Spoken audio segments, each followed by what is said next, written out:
మహాపరిశుద్ధుడును మన ప్రభు అయిన యేసుక్రీస్తు ప్రశస్తమైన గణనామానికి మహిమ కలుగును గాక. కుటుంబ బలిపీఠము అనే మంచి కార్యక్రమాన్ని ప్రతిరోజు యూకే గాస్పల్ స్ట్రీమింగ్స్ అనే మా యూట్యూబ్ ఛానల్ ద్వారా ఆడియో రూపంలో వీక్షిస్తున్న మీ అందరికీ ప్రభు అయిన యేసుక్రీస్తు ఉన్నతమైన గణనామం పేరట శుభములు తెలియజేస్తున్నాను. ఇంకనూ వినండి, అనేక కుటుంబాలకు షేర్ చేయండి, దేవుని నుండి గొప్ప మేలులను పొందుకొనండి. దేవుడు మిమ్మలను బహుగా దీవించునుగాక. God bless you all.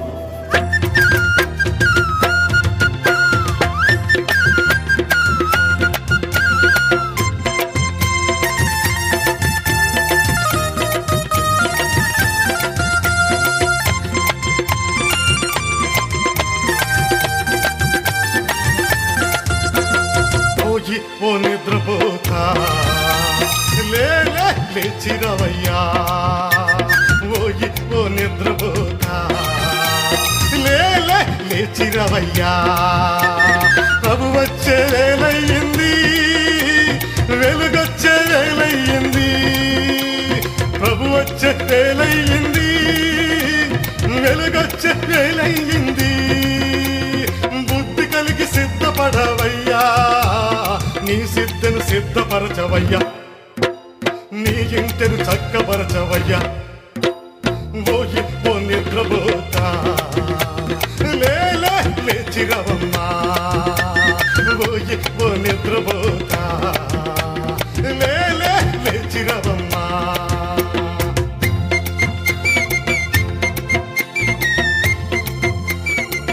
ఒక కుటుంబ బలిపీఠము వాల్యూమ్ 1 నుండి 234వ రోజు, ఆగస్ట్ 22వ తేదీ. అంశము ఆయన రాకడ సూచనలు. ఒక వాక్య భాగాన్ని చదువుకుందాం. మత్తయి 24వ అధ్యాయం 3వ వచనము. ఇది ఎప్పుడు జరుగును? నీ రాకడకును ఈ యుగ సమాప్తికి నీ సూచనలేవి మాతో చెప్పుమనగా. ఈ అంశము కొరకు సమకూర్చబడిన కుటుంబ బలిపీఠను చదివి విందాం. ఇప్పుడు ఆయన రాకడ సూచనలు అనే అంశం మీద మనం మాట్లాడుకుందాం.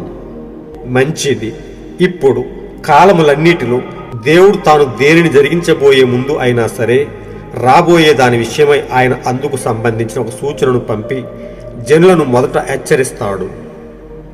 ప్రకృతి కూడా అలానే చేస్తుంది. వసంతకాలము రాకమునుపు వాతావరణం వెచ్చబడుతుంది.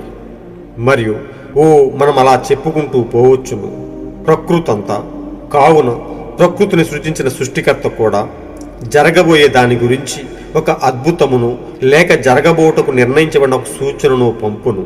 కావున ఆయన తీర్పులు న్యాయమైనవని అది తెలుపుతుంది. ఎందుకనగా మీరు ముందే హెచ్చరింపబడెదరు. ఇప్పుడు ఒకడు ఒక వెలుతురులో పరిగెత్తుచుంటే అతనికి ఒక హెచ్చరిక వస్తుంది. అది ఎర్రగా మారుతుంది. అందును బట్టి అతనికి ఇంకా తేటగా తెలుస్తుంది.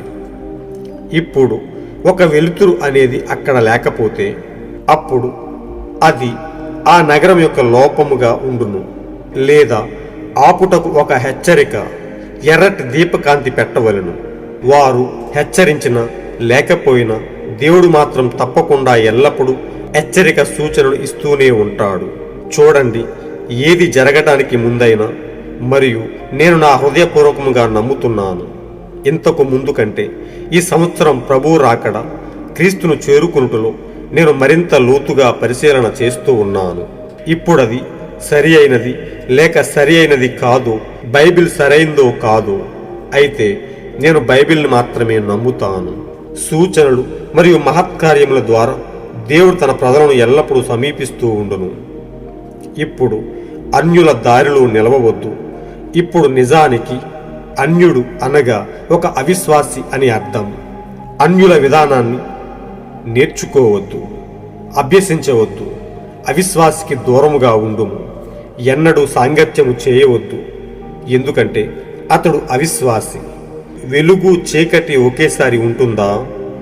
సూర్యుడు ప్రకాశించినప్పుడు చీకటి నిలబడగలదా? ఎన్నడూ అలా జరగదండి. ఏది అత్యంత బలమైనది? చీకటి సూర్యుడిని తరమగలదా? లేదండి, సూర్యుడే చీకటిని తరుముతాడు. చూసారా? వెలుగు సత్యము అసత్యము, అసత్యము సత్యమున్న చోట నిలవలేదు, అబద్ధము నిజము ముందు నిలబడలేదు. సత్యము ఎన్నడూ మారదు, అయితే అబద్ధం మామాటికి మారిపోతుంది. అయితే సత్యము చిరకాలం ఉండును. ఇప్పుడు సూచనలనేవి వారిని, అవిశ్వాసులను నిరుత్సాహపరుస్తాయి మరియు కలవరపరుస్తాయి. అయితే అవి విశ్వాసిని ప్రోత్సాహపరుస్తాయి. అవును, అది నిజం. అతడు వాక్యమును నమ్మును. లేఖనపు సత్యములో విశ్వాసిని అది ప్రోత్సాహపరుచును. సూచనలు మీకు గుర్తుందా? ఈ తరములో ఆయన ప్రత్యక్షతను గూర్చిన సూచనలను గూర్చి నేను మాట్లాడుచుంటిని. మరప్పుడు మనం ఆ సూచనల స్తంభాలను సూచించినప్పుడు మనం ఎంత సమీపంగా ఉన్నామో మనకి అర్థమగును. ఆ సూచన స్తంభం ఇలా చెప్పుచున్నది: మీరు చాలా దగ్గరగా ఉన్నారు, కేవలం కొద్ది మైళ్ళ దూరంలోనే ఉన్నారు. మీరు సిద్ధముగా ఉండటం మంచిది. బహుశా అది ఇంకొద్ది గంటల దూరంలోనే ఉన్నదేమో. చూడండి, ఈ కాలానికి ముందు ఏమి జరుగునో ఆయన మనకి చెప్పి ఉన్నాడు. మనము దాని కొరకే ఎదురు చూస్తూ ఉన్నాము. విశ్వాసికైతే రాబోతున్న సూచనను చెప్పే దేవుని వాక్యం యొక్క సత్య నిరూపణ అది అయ్యున్నది. విశ్వాసికైతే రాబోతున్న సూచనను చెప్పే దేవుని వాక్యం యొక్క సత్య నిరూపణ అది అయ్యున్నది. ఆయన రాకడ యొక్క సూచనలు అనే వర్తమాన భాగము నుండి సేకరింపబడిన ఎంతో అద్భుతమైన అంశము. మన ప్రభువును ప్రియ రక్షకుడైన యేసుక్రీస్తు ఉన్నతమైన నామానికి మహిమ, ఘనత, ప్రభావములు కలుగునుగాక. ఆయన ఎల్లప్పుడూ ఒకే దేవుడిగా ఉండి, ఎన్నడూ మారని దేవుడిగా ఉండి, తన వాక్య వాగ్దానముల చేత, తన వాక్య సూచనల చేత మనలను ఎంతో ప్రోత్సాహపరిచి, మనలో గొప్ప బయలుపాటును కలిగించి, ఆయనను గూర్చిన, ఆయన సత్య వాక్యమును గూర్చిన ప్రత్యక్షతను మనలో కలిగించి, ఆయన యందు గొప్ప నిరీక్షణతో మనం బ్రతకడానికి, ఈ లోకంలో విశ్వాసంతో జీవించడానికి ఆయన తన అమూల్యమైన వాక్యము చేత, తన ఉన్నతమైన సూచనల చేత మనలను బ్రతికిస్తూ ఉన్నాడు, మనలను బలపరుస్తూ ఉన్నాడు. మనలను ఎల్లప్పుడూ పడిపోకుండా ఆయనే నిలబెడుతూ ఉన్నాడు. మనలో అవిశ్వాసానికి చోటు లేకుండా మనల్ని విశ్వాసులుగా, ఆరో ఇంద్రియంతో మనల్ని బలపరుస్తూ, మన కంటికి కనబడని ఆ దేవుణ్ణి, ఆ మహా గొప్ప దేవుణ్ణి, ఆయనను స్పర్శించడానికి, ఆయనను సంధించడానికి ఎంతో గొప్ప విశ్వాసాన్ని మనలో పెడుతూ ఉన్నాడు. ఆ విశ్వాసము ద్వారా ఆయనను గూర్చిన అనేక విషయాలు మనం వింటూ, ఆయన రాకడను గూర్చిన అనేక సూచనలను మనం గుర్తించగలుగుతూ ఉన్నాము. ప్రియ సోదరి సోదరులారా, ప్రియ దేవుని బిడ్డలారా, అందును బట్టి మనం ఎంతో ధన్యులమై ఉన్నాము. ఆయన మనకిస్తున్న గొప్ప వాక్య ప్రత్యక్షతను బట్టి, ఆ విలువైన సూచనలను బట్టి మనం నశించిపోకుండా ఉండునట్లు ఆయన మనల్ని రక్షించడానికి, ఆయన మనలను తన అమూల్యమైన వాక్యము చేత బ్రతికించే మార్గములో మనల్ని నిలుపుతూ ఉన్నాడు. ప్రియ సోదరి సోదరులారా, ప్రియ స్నేహితులారా, మనం చదువుకునే అంశంలో దాగి ఉన్న కొద్ది భావాన్ని తెలుసుకుందాం. ఆయన రాకడ సూచనలు.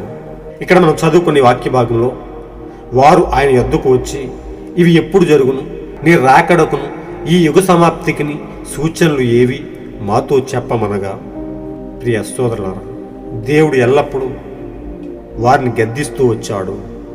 ఆయన అన్నాడు, ఆకాశం ఎర్రగా ఉన్నది గనుక వాతావరణం బాగుండునని చెప్పుదురు. ఉదయాన్నే ఆకాశము ఎర్రగా భయపెట్టేలా ఉన్నది గనుక నేడు తుఫాను కలుగునని చెప్పుదురు. ఆకాశ రూపాన్ని చూడటం మీకు తెలుసు, కానీ ఈ కాలపు సూచనలను మీరు గ్రహించలేకపోతూ ఉన్నారు. ఓ వేషధారులారా, భూ ఆకాశ రూపమును గ్రహింప మీకు తెలుసు, అయితే ఈ కాలము ఎందుకు గ్రహింపలేకయున్నారు? ప్రియ సోదరులారా, దేవుడు వారిని వారి యొక్క హృదయ కాఠిన్యతను బట్టి ఎల్లప్పుడూ గద్దిస్తూ వచ్చాడు. వాక్యం యందు సరైన విశ్వాసం లేనివారై, వాక్య ప్రత్యక్షత లేనివారై, వాక్యానికి వారి హృదయంలో చోటు లేనివారై ఎల్లప్పుడూ దేవుని విసిగిస్తూ అవిశ్వాసుల జాబితాలో వారు ఉన్నట్టుగా మనం చూస్తూ ఉన్నాము. విశ్వాసానికి ఏ మాత్రము చోటు లేని వారుగా వారు ఉన్నట్టుగా మనం చూస్తూ ఉన్నాము. ఇక్కడ ప్రవక్త అంటున్నాడు, అన్యుడు అనగా ఒక అవిశ్వాసి అని అర్థం.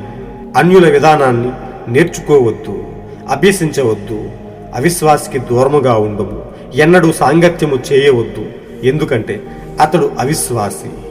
వెలుగు చీకటి ఒకేసారి ఉంటుందా? సూర్యుడు ప్రకాశించినప్పుడు చీకటి నిలబడగలదా? హో, ఎన్నడూ అలా జరగదండి. ఏది అత్యంత బలమైనది? చీకటి సూర్యుడిని తరుమగలదా?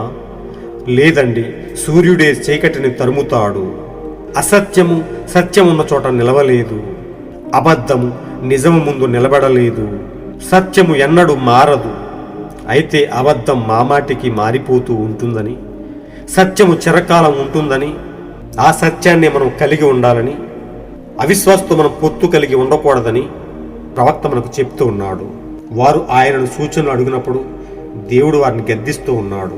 ప్రియ సోదరి సోదరులారా, ప్రియ స్నేహితులారా, మనమైతే దేవుని కృప చేత ఆయన అమూల్యమైన వాక్యాన్ని వినడానికి, ఈ గడియకు సంబంధించిన అనేక సూచనలను మనం వినడానికి, ఆ సూచనల నెరవేర్పును మనం చూడడానికి, వాక్యముతో ఎల్లప్పుడూ వాటిని పోల్చి చూస్తూ అవి నెరవేరుతున్న విధానాన్ని బట్టి దేవుడు మనకు అతి సమీపంగా ఉన్నాడని, ఆయన మనల్ని ఎత్తబాటులకు కొనుక్కోబడబోతూ ఉన్నాడని మనకు అర్థమవుతూ ఉన్నది. ప్రవక్త చెప్తున్నాడు, రాబోయే దాని విషయమై ఆయన అందుకు సంబంధించిన ఒక సూచనను పంపి జనులను మొదట హెచ్చరిస్తాడు. ఆయన హెచ్చరించకుండా ఏమీ చేయడని, ఆయన అన్యాయస్తుడు కాదని, ఆయన న్యాయవంతుడై ఉన్నాడని మనం తెలుసుకోగలుగుతూ ఉన్నాము. ఆయన హెచ్చరించకుండా ఏ తీర్పును కుమ్మరించాడు, ఏ ఉగ్రతను ఎవరి మీదకి పంపించాడు. ముందు హెచ్చరిస్తాడు, అటు తర్వాతనే ఆయన తీర్పు తీర్చువాడుగా ఉన్నాడు. ఆయన సత్యవంతుడైన దేవుడు, ఆయన న్యాయవంతుడైన దేవుడు. ప్రియ సోదరులారా, ప్రకృతిని సృజించిన సృష్టికర్త కూడా జరగబోయే దాని గురించి ఒక అద్భుతమును లేక జరగబోటకు నిర్ణయింపబడిన ఒక సూచనను పంపును. కావున ఆయన తీర్పులు న్యాయమైనవని అది తెలుపుతుంది. ఎందుకనగా మీరు ముందే హెచ్చరింపబడిదరు. ప్రియ సోదరులారా, హెచ్చరిక జారీ చేయకుండా ఆయన ఏ తీర్పును కుమ్మరించడని మనం తెలుసుకున్నాము. దేవుడు మాత్రం తప్పకుండా ఎల్లప్పుడూ హెచ్చరిక సూచనలు ఇస్తూనే ఉన్నాడు. చూడండి, ఏది జరగటానికి ముందైనా మనం ప్రతి లేఖనాన్ని పరిశీలించినట్లయితే దేవుడు ఒక ఉగ్రతను కుమ్మరించే ముందు హెచ్చరించినట్టుగా మనం చూస్తూ వచ్చాము. ప్రియ సోదరి సోదరులారా, మనం ఎల్లప్పుడూ వాక్యముతో నిలిచిన వారమై వాక్య ప్రత్యక్షతను పొందుకొని దేవుని రాకడను అంచనా వేయవలసిన వారమై ఉన్నాము. కాలంతో జరుగుతున్న వాక్య నెరవేర్పును బట్టి మనము దేవుని రాకడను గుర్తించవలసిన వారమై ఉన్నాము. హెచ్చరిక సూచనలు అనేవి వారిని, అవిశ్వాసులను, వాక్యానికి చోటు లేని వారిని నిరుత్సాహపరుస్తాయని, వారిని కలవరపరుస్తాయని, అయితే అవి విశ్వాసిని ప్రోత్సాహపరుస్తాయని ప్రవక్త చెప్తూ ఉన్నాడు. అతడు వాక్యమును నమ్మును, అవును అది నిజం. అతడు అనగా విశ్వాసి వాక్యమును నమ్మును, లేఖనపు సత్యములు విశ్వాసిని అది ప్రోత్సాహపరుచును. సూచనలు, ఈ తరములో ఆయన ప్రత్యక్షతను గూర్చిన సూచనలు గూర్చి నేను మాట్లాడుచుంటిని. ఇప్పుడు మనము ఆ సూచనల స్తంభాలను సూచించినప్పుడు మనం ఎంత సమీపంగా ఉన్నాము మనకి అర్థమగును. ఆ సూచన స్తంభం ఇలా చెప్పుచున్నది, మీరు చాలా దగ్గరగా ఉన్నారు, కేవలం కొద్ది మైళ్ళ దూరంలోనే ఉన్నారు, మీరు సిద్ధముగా ఉండటం మంచిది. బహుశా అది కొద్ది గంటల దూరంలోనే ఉన్నదేమో చూడండి. ఈ కాలానికి ముందు ఏమి జరుగునో ఆయన మనకి చెప్పి ఉన్నాడు. మనం దాని కొరకే ఎదురు చూస్తూ ఉన్నాము. ప్రియ సోదరులారా, దేవుడు మనల్ని ప్రేమించి గొప్ప వాక్య ప్రత్యక్షతను ఇచ్చి తన పరిశుద్ధాత్మను మనకు సూచన స్తంభంగా ఇచ్చి మనల్ని ముందుకు నడిపిస్తూ ఉన్నాడు. మనలో అవిశ్వాసానికి ఏమాత్రము చోటు లేకుండా మనం వెనుదిరిగి చూడని వారిమై ఆ సూచన స్తంభాన్ని అనుసరించి ముందుకు సాగడానికి ఎంతో కృప చూపుతూ ఉన్నాడు. అదే పరిశుద్ధాత్మ అయి ఉన్నది. ఆ వాక్య ప్రత్యక్షత ద్వారా, వాక్యాన్ని మన హృదయంలోకి చేర్చుకున్నట్టు ద్వారా ఆ పరిశుద్ధాత్మ మనలో నివసిస్తూ ఉన్నది. అదే మనకు సూచన స్తంభముగా అనేక సూచనలను ఇస్తూ మనం గ్రహించవలసిన విషయాలు ఏమిటో ఎంతో గొప్ప బయలుపాటును ఇస్తూ ఉన్నది. దేవుడు మనల్ని ప్రేమించి మన కొరకు ఒక ప్రవక్తను పంపించాడు. ఆ దీనుడైన ప్రవక్తకు సమస్తాన్ని తెలియబరిచి రాబోయే ఉగ్రతను గురించి సమస్త సూచనలు ఆయనకిచ్చి మనకు బోధింపజేశాడు. ఓ న్యాయవంతుడైన గొప్ప దేవుడు ఆయన తన దాసులకు, తన ప్రవక్తలకు తెలియపరచకుండా ఏమీ చేయడని, ఏ ఉగ్రతను కుమ్మరించడని మనం ఎంతో తేటగా తెలుసుకోగలుగుతూ ఉన్నాము. ఆ భయంకరమైన ఆ మహాదినము రాకమునుపు నేను ఏలియాను మీ వద్దకు పంపుతానని దేవుడు చేసిన వాగ్దానాన్ని బట్టి మిమ్ములను చీకట్లో నుండి వాక్యమని వెలుగులోకి ఆ దీనుడైన ప్రవక్త నడిపిస్తాడని, మీ హృదయాలను తండ్రుల వైపు తిప్పుతాడని, మీలో గొప్ప విశ్వాసాన్ని పునరుద్ధరింపజేసి మీకు గొప్ప ప్రత్యక్షతను కలిగించి దేవుని యొక్క సూచనలను వెంబడించులాగున మిమ్మల్ని నడిపిస్తానని ఆయన వాగ్దానం చేసిన రీతిగా ఈ లవోదికే సంఘకాలానికి, ఈ చివరి గడియకు ఈ అంధకారంలో నశించిపోతున్న అనేక మంది తన బిడ్డల కొరకు, తన ప్రజల కొరకు ఆయన తన వాక్యమనే వెలుగును పంపించాడు. తన వెలుగును వారిపై ప్రసరింపజేసి తన ప్రవక్త ద్వారా అనేక సూచనలను బోధించి ఆయన ఎత్తబాటు కొరకు, ఆయన రాకడ కొరకు ఎదురు చూసే గొప్ప విశ్వాసాన్ని నింపుతూ ఉన్నాడు. ఓ ప్రియ సోదరులారా, అలాంటి గొప్ప కృపను బట్టి మనం ఎంతో ధన్యులమై ఉన్నాము. ఈ లోకములో అనేక మంది వాక్యానికి చోటు లేనివారై, వాక్య ప్రత్యక్షత లేనివారై వారందరూ నశించిపోయే జాబితాలో ఉన్నారు. ఇలాంటి పరిస్థితుల్లో ఆయన అమూల్యమైన వాక్యము మనల్ని ఎంతో ప్రోత్సాహపరుస్తూ, దేవుని యొక్క వాక్య సూచనలు మనల్ని ఎంతో బలపరుస్తూ మనలను ఆయనకు దగ్గరగా చేరుస్తూ ఉన్నాయి. ఆ సూచన స్తంభము ఇలా చెప్పుచున్నది, మీరు చాలా దగ్గరగా ఉన్నారు, కేవలం కొద్ది మైళ్ళ దూరంలోనే ఉన్నారు. అవును ప్రియ సోదరులారా, ఆయన మనకు ఎంతో సమీపముగా ఉన్నాడు. ఆయన మనల్ని కొనిపోబట్టానికి ఎదురు చూస్తూ ఉన్నాడు. మన హృదయంలో ఆయన పరిశుద్ధాత్మను నింపుకొని మన దివిటీలు ఆరిపోకుండా ఆయన కొరకు ఎదురు చూడవలసిన వారమై ఉన్నాము. బుద్ధిగల కన్యకలుగా మనం ఉండవలసిన వారమై ఉన్నాము. ఓ ప్రియ సోదరి సోదరులారా, ప్రియ దేవుని బిడ్డలారా, ఆయన ఎల్లప్పుడూ మనకు గొప్ప సూచనలను ఇస్తూ తన పరిశుద్ధాత్మ నాయకత్వాన్ని మన ముందు ఉంచుతూ మనం తప్పిపోకుండా ఉండునట్లు, మనం నశించిపోకుండా ఉండునట్లు ఆయనే మనల్ని ముందుకు నడిపిస్తూ ఉన్నాడు. ఆయన రాకడకు ముందు ఈ లోకంలో అనేక మంది తెలుసుకోవాల్సిన గొప్ప విషయాలు మనం ఎంతో తేటగా తెలుసుకుంటూ ఉన్నాము. ఆయన రాకడకు ముందు దేశాల మధ్య కలహాలు రేగుతాయని, యుద్ధ వాతావరణం ఏర్పడుతుందని, భూకంపాలు, కరువులు, తెగుళ్ళు అనేవి వస్తాయని, అనేక మందిలో ప్రేమ చల్లారిపోతుందని, భక్తిహీనత చాలా ఎక్కువ అవుతుందని, ఇలాంటి అనేకమైన విషయాలను బట్టి దేవుని రాకడ అతి సమీపంగా ఉన్నదని మనం తెలుసుకోగలుగుతూ ఉన్నాము. కానీ విశ్వాసి అయితే దేవుని వాక్యముతో, దేవుని యొక్క వెలుగులో ఎంతో తేటగా ఆయనను చూస్తూ, ఆయనకు అత్యంత దగ్గరగా అవుతూ, దినదినము ఈ లోక ప్రభావం నుండి, ఇహలోక సంబంధమైన విషయాల నుండి, ఈ మలినమైన కార్యక్రమాల నుండి దూరముగా జరుగుతూ, క్రీస్తుకు దగ్గరగా అవుతూ ఆయన రాకడ కొరకు ఎదురు చూస్తూ ఉన్నారు. ఓ ప్రియ సోదరి సోదరులారా, ఆయన మన కొరకు ఇచ్చిన గొప్ప సూచనలను బట్టి మనం ఎంతో ధన్యులమై ఉన్నాము. మనకు ఆయన వాక్యం ద్వారా సూచిస్తున్న ఆ విషయాలను మనం ఎల్లప్పుడూ క్రమం తప్పకుండా అనుసరిస్తూ, ఆ వాక్య ప్రకారం జీవిస్తూ ఆయన రాకడ కొరకు ఎదురు చూద్దాం. ఆయనతోనే ఎత్తబాటులో మనము కూడా భాగమై కొనిపోబడదాం. అలాంటి గొప్ప కృపను దేవుడు మనతో నిండుగా ఉంచి మనలను అంతం వరకు ఆయన పరిశుద్ధాత్మ చేత ముద్రించి ఆ ఎత్తబాటులో మనలను కొనిపోబడును గాక. God bless you all.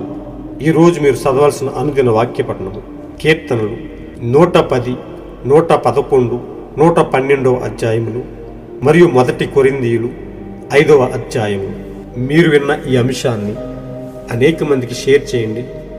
దేవుని ఉన్నతమైన వాక్యాన్ని, ఆయన వాక్య నిరూపణను అనేక మందికి తెలియపరిచి, దేవుని యొక్క రాకడను గూర్చిన సూచనలను అనేక మందికి వివరించి, మనం అంత్యకాలములో అపాయకరమైన దినములలో ఉన్నామని, మనం ఆయన రాకడను గుర్తించవలసిన వారమై ఉన్నామని, ఎత్తబాటుకు దగ్గరగా ఉన్నామని వాక్య ప్రత్యక్షతతో ఆయన సూచనలను వెంబడించులాగున అనేక మందిని మార్చండి. ఆ నిత్యరాజ్యానికి వారసులుగా తీర్చిదిద్దండి. దేవుడు మిమ్మల్ని బహుగా దీవించునుగాక. ఆమేన్. ఒకే ఒక్క దేవుడును, మన ప్రభు అయిన యేసుక్రీస్తు యొక్క కృపా కాపుదల, ఆయన యొక్క అన్యోన్య సహవాసము, ఆయన యొక్క పరిశుద్ధాత్మ నాయకత్వము మనకు ముందుగా ఉండి మనలను ఆయన వాక్య సూచనల చేత మనలను ముందుకు నడిపించునుగాక. షాలోమ్.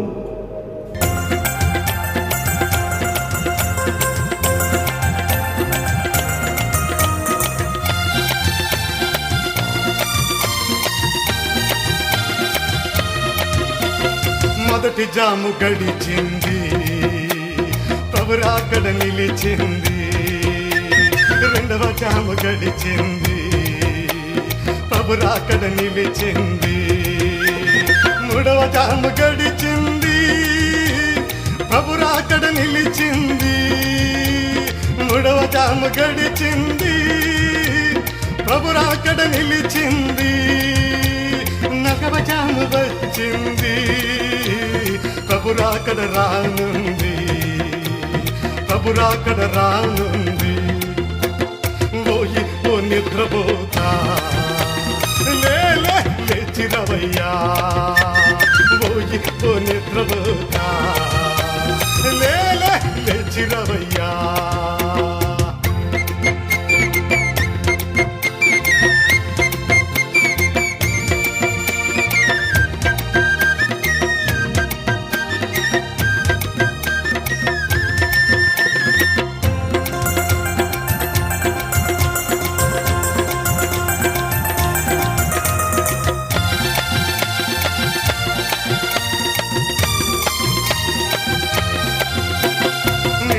మేల్కొనే వేళ అయ్యింది ఓ సంగమా కాలాన్ని ఎరిగి నీవు సిద్ధపడు వధువు సంగమా రాత్రి చాలా గడిచి పగలు సమీపమాయే రాత్రి చాలా గడిచి పగలు సమీపమాయే అంధకార క్రియలు వీడి జాగేల లేచిరమ్ము జాగేల లేచిరమ్ము ఓయి ఓ నిద్రపోతా లేలే లేచిరవయ్యా ఓయి ఓ నిద్రపోతా లేలే లేచిరవయ్యా ప్రభు వచ్చే వేలయ్యింది వెలుగొచ్చే వేలయ్యింది ప్రభు వచ్చే వేలయ్యింది వెలుగొచ్చే వేలయ్యింది బుద్ధి కలిగి సిద్ధపడవయ్యా నీ సిద్ధను సిద్ధపరచవయ్యా నీ ఇంటిను చక్కపరచవయ్యా ఓయి ఓ నిద్రపోతా లేలే లేచిరవమ్మా ఓయి ఓ నిద్రపోతా లేలే లేచిరవమ్మా ప్రభు వచ్చే వేలయ్యింది వెలుగొచ్చే వేలయ్యింది ప్రభు వచ్చే వేలయ్యింది వెలుగొచ్చే వేలయ్యింది బుద్ధి కలిగి సిద్ధపడవమ్మా నీ సిద్ధను సిద్ధపరచవమ్మా నీ ఇంటిని చక్కపరచవమ్మా ఓయి ఓ నిద్రపోతా లేలే లేచిరవయ్యా